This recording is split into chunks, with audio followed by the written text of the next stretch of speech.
अस्सलाम वालेकुम। तो आज हम स्टार्ट करने वाले हैं क्लास 9 बुक फिजिक्स का चैप्टर नंबर 1 जो हमारे पास है फिजिकल क्वांटिटीज एंड मेजरमेंट्स। और उसकी जो एक्सरसाइज है उसको हमने स्टार्ट किया हुआ है। और आज हमने उसका जो पोर्शन ए है जो कि हमारे पास मल्टीपल चॉइस क्वेश्चंस हैं उनको स्टडी करना है वन बाय वन। और इसके जो पीडीएफ नोट्स है उसका जो लिंक है आपको वीडियो डिस्क्रिप्शन के अंदर मिल जाएगा। और इसके टोटली जो पूरी एक्सरसाइज के पीडीएफ नोट्स हैं वहाँ से आप जाके डाउनलोड कर सकते हैं। और इसके जो स्टेटमेंट्स हैं मैंने इनकी नोट्स के अंदर स्टेटमेंट लिखी है और साथ में इसका आंसर लिख लिया है। तो आपको यहाँ पे जाके आपने याद कर लेना है या इनको बुक पे टिक लगा लीजिएगा। तो आज का लेक्चर स्टार्ट करते हैं। तो फर्स्ट नंबर पे मेरे पास एमसीक्यूज है। The instrument that is most suitable. बेटा सबसे पहले हमने देखना है कि इंस्ट्रूमेंट हमारे पास क्या होता है। तो इंस्ट्रूमेंट कहते हैं आला। दैट इज मोस्ट सूटेबल जो कि बहुत ज़्यादा सूटेबल हो, उसके लिए किसका आरामद हो। ठीक है। फॉर मेजरिंग पैमाइश के लिए थिकनेस ऑफ, थिकनेस कहते हैं मोटाई को, of few sheets of cardboard इस कार्डबोर्ड कहते हैं जैसे पेज कह लो आप, यानी कॉपी की कुछ शीटें हों कोई पेज हों उनको हमने अगर मेजर करना हो तो उसकी थिकनेस को मेजर करने के लिए कौन सा इनमें से इंस्ट्रूमेंट है मोस्ट जो सूटेबल होगा। तो देखो नंबर 1 पे मीटर रूल। मीटर रूल कहता है स्केल को। तो मेरा बेटा स्केल जो होता है ना, देखिए हमारे पास जो होंगे ना शीट्स वो तकरीबन इतनी मोटाई की होंगी, सही है, या इससे भी कम की होंगी। तो देखो स्केल जो है वो इतना अप्रोक्सीमेट आपको रिजल्ट नहीं देगा। तो हमारे पास ये भी नहीं था। टेप भी हमारे लिए बड़ी लेंथ के लिए होती है। वर्नी कैलिपर से भी कर सकते हैं हम लोग, ठीक है। तो वर्नी कैलिपर भी करेक्ट आंसर बनता है। But option D is micrometer screw के, यानी ये इससे भी ज्यादा बारीकी को माप सकता है किससे, वर्नियर कैलिपर से। तो इसलिए हमारे पास करेक्ट आंसर होगा और option D that is micrometer स्केज के।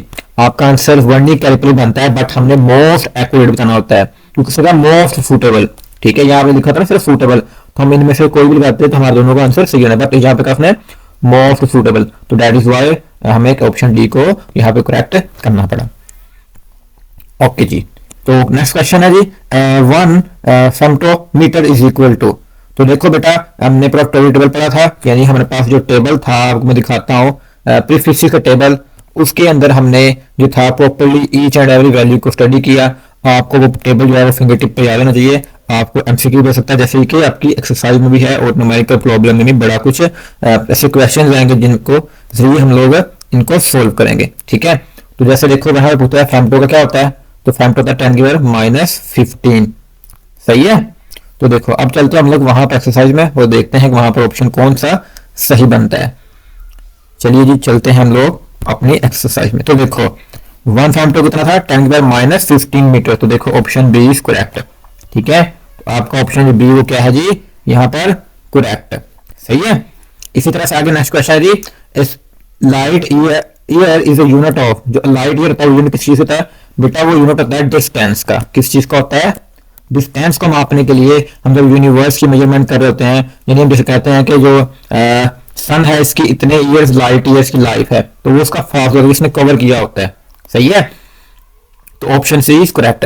नेक्स्ट क्वेश्चन है जी 1.4 कि which one is non physical quantity. तो बेटा फिजिकल और नॉन फिजिकल क्वांटिटी हमने बहुत अच्छे स्टडी किया था। इन शॉर्ट बताऊं तो वो मकदारें जिनकी हमें पैमाइश कर सकें वो फिजिकल क्वांटिटी होती हैं, और ऐसी मकदारें जिनकी हम लोग मेजरमेंट ना कर सकें वो कौन सी होती हैं, नॉन फिजिकल क्वांटिटीज। तो देखो इनमें से हम लोग डिस्टेंस की पैमाइश कर सकते हैं, डेंसिटी की भी, टेम्परेचर की, बट कलर की पैमाइश हम लोग नहीं कर सकते। इसको जज कर सकते हैं, हर इंसान को देखने की जो सलाहियत है उसके लिए परखने की जो सलाहियत वो क्या होगी, अलग होगी। तो ऑप्शन सी इज करेक्ट कि हमारे पास जो कलर है वो एक नॉन फिजिकल क्वांटिटी है। तो आई होप आपको क्वेश्चन नंबर जो 4 था वो भी क्लियर हो चुका होगा। नेक्स्ट क्वेश्चन है 1.5 के बीच या sorry when using measuring cylinder, जब हम लोग सिलेंडर की मेजरमेंट कर रहे होते हैं, one precautions to take it, कि वो कौन सी चीज जो हमें जो है करनी पड़ती है। तो हमारे पास पहला ऑप्शन है check for the zero error, हमें जो है वो जीरो एरर चेक करना चाहिए। Look at the meniscus from below to the level of water surface, या ऑप्शन सी है जी take several readings by looking from more than one direction, ठीक है, एक डायरेक्शन को देखे बगैर, मतलब उससे ज्यादा डायरेक्शन हमें रीडिंग लेनी चाहिए। या ऑप्शन डी है जी position the eye in a line with the bottom of the meniscus, तो देखो बेटा, पहला है कि जीरो एरर, ठीक है। तो पहले आपको स्टेटमेंट को बेहतर तरीके से समझना चाहिए। तो कह रहा है जब हम मेजरिंग सिलेंडर कर रहे हो तो वो कौन सी चीज जो सबसे बेहतर होगी। तो देखो यहाँ पे ना, यहाँ पे वैसे तो जीरो एरर भी चेक करना चाहिए फर्स्ट ऑफ ऑल इंस्ट्रूमेंट का, बट वो पहले हम ऑलरेडी चेक कर चुके हैं, ठीक है। वो पहले हम लोग मेजरमेंट से पहले चेक कर लेना है, तो इसलिए ये ऑप्शन बनता ही नहीं है, क्योंकि हम लोग अब मेजर कर रहे हैं, मतलब इससे पहले हमने जीरो एरर चेक कर लिया है। अब वो कह रहा है कि आप दूसरा ऑप्शन में कह रहा है कि लुक एट दी, मतलब जो सरफेस है उसकी तरफ बिलो देखें, उससे नीचे नहीं। तो नीचे देखने से प्रॉपर्ली नजर आएगा, यानी कि वो अगर इस तरह से रीडिंग है तो आप इस तरह से देखेंगे तो फिर नजर आएगा, बट अगर रीडिंग ऐसे पड़ी हुई है और आप इसी तरह से देख रहे हैं तो आपको प्रॉपर्ली नजर नहीं आएगा। फिर तीसरा ऑप्शन कह रहा है कि take traveller readings by looking from more than one direction. अगर आप एक रीडिंग है उसे मोर देन वन डायरेक्शन से देखेंगे तो ऐसे भी गलत होगा, क्योंकि वहां पर पैराडॉक्स एरर आएगा, सही है। और ऑप्शन डी हमारे पास है position the eye in the line with the bottom of the meniscus, ठीक है। तो हमारे पास ये बेहतर है कि आपकी जो आईज है, पोजीशन है, वो आपकी एग्जैक्ट जो रीडिंग है उसके साथ अलाइन करे, ठीक है। तो इसलिए हमारे पास जो करेक्ट ऑप्शन होगा वो क्या होगा जी, ऑप्शन डी। नेक्स्ट क्वेश्चन है जी, volume of water consumed by you per day is estimated in, मतलब अगर आपने देखना हो कि आप जो वॉल्यूम है पानी का वो किस चीज में होता है, तो बेटा देखो सिंपल बात है, हम लोग जो लिक्विड होता है वो किस चीज में लेते हैं, लीटर के अंदर। जैसे हम कहते हैं 1 लीटर की हमारे पास क्या होती है, बोतल होती है, 2 लीटर की, 2.25 लीटर की, है ना, 1.5 लीटर की हम लोग लेते हैं, पानी की बोतल लेते हैं, कोल्ड ड्रिंक्स है, सो ऑन। तो हमारे पास क्या है, वो लिक्विड फॉर्म में है, तो पानी का एक लिक्विड है, तो इसका मतलब ये है कि हम जो माया होता है उसकी जो वॉल्यूम है तो वो किसमें लेते हैं, लीटर्स में। नेक्स्ट क्वेश्चन है जी, displacement can is use to measure. जो डिस्प्लेसमेंट मेथड है हम लोगों ने पढ़ा है वो किस चीज के लिए होता है, वो वॉल्यूम ऑफ लिक्विड को मेजर करने के लिए होता है।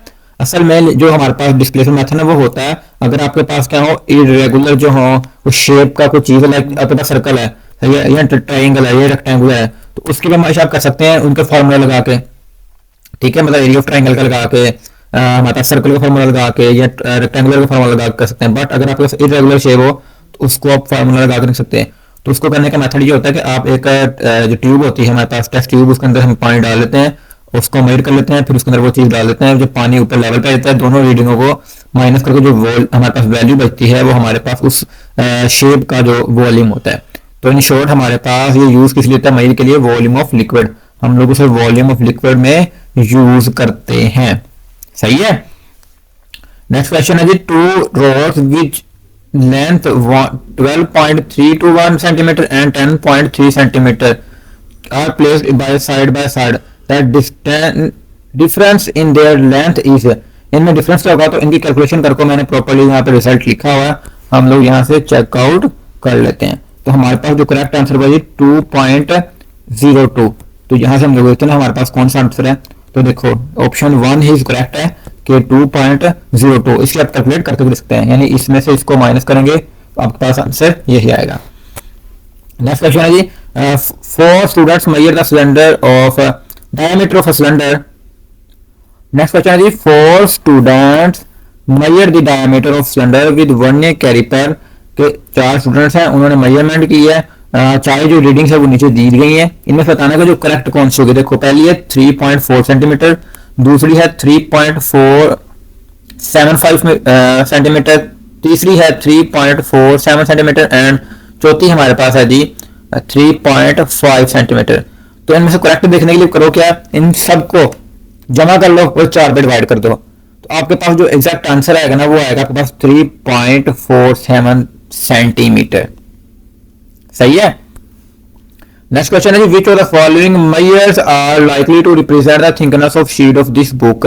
इन्हें बताने में कौन सी रीडिंग है जो कि बुक ऑफ शीट हमारे पास होती है, यानी किताब शीट में होती है, उसकी थिकनेस को रिप्रेजेंट करती है। तो इसकी जो रीडिंग है आपकी प्रॉपर बुक के ऊपर भी जो है वो असाइन की गई, जिसको यहाँ पे मैंने जो है नोट्स के अंदर भी मेंशन किया। मैं आपको बुक भी दिखा देता हूँ आपकी पे, यहाँ पे हमें भी टेबल ढूंढना पड़ेगा, यहाँ पे रहा, सही है, यस ये देखो ये रहा वो हमारे पास टेबल जो हमें बता रहा है thickness of book pages is 1.010 की पावर -4, ठीक है, सही हो गया। तो देखो इसलिए हमारे पास जो ऑप्शन बनेगा वो यहाँ से देख लेंगे कौन सा ऑप्शन बनता है ताकि हम उसे टिक कर लें, तो देखो यहाँ से ऑप्शन बनता है हमारे पास ऑप्शन बी के 1.0 लिखा है, यानी 1 ही होगा वो, 10⁻⁻⁴ मीटर। तो option B is correct. Question number 11 कि in vernier calipers 10 small divisions of the vernier scale are equal to the 9 division small divisions of main scale if the smallest division of the main scale is half millimeter the vernier constant is equal to। तो हमारे पास जो vernier constant है उसकी value क्या आएगी? तो मेरा बेटा अगर हम लोगों की जनरली जो वैल्यू है वो हमारे पास 1 है, तो हम लोग उसको हाफ कर देंगे। तो मतलब ये कि हमारी जो एग्जैक्ट वैल्यू है वो उसका क्या होगा? हाफ होगा। तो हमारे पास जो आंसर आएगा वो बनेगा option C, that is 0.05 millimetre, जिसको हमने कैलकुलेट भी किया हुआ है अपने जब लेक्चर में स्टडी कर रहे थे। तो आई होप आपको कॉन्सेप्ट क्लियर हो गया होगा। फिर भी किसी क्वेश्चन और क्यूरी हो, कोई डाउट रह गया और कमेंट सेक्शन में जाकर जरूर पूछेगा। हमारी हमेशा कोशिश होती है कि आपके ये बेस्ट से बेस्ट वीडियो लेक्चर लेके आए। इसके जो पीडीएफ नोट्स का लिंक आपको वीडियो डिस्क्रिप्शन के अंदर मिल जाएगा। और जो आज के लिए इजाजत दीजिए, अल्लाह हाफिज।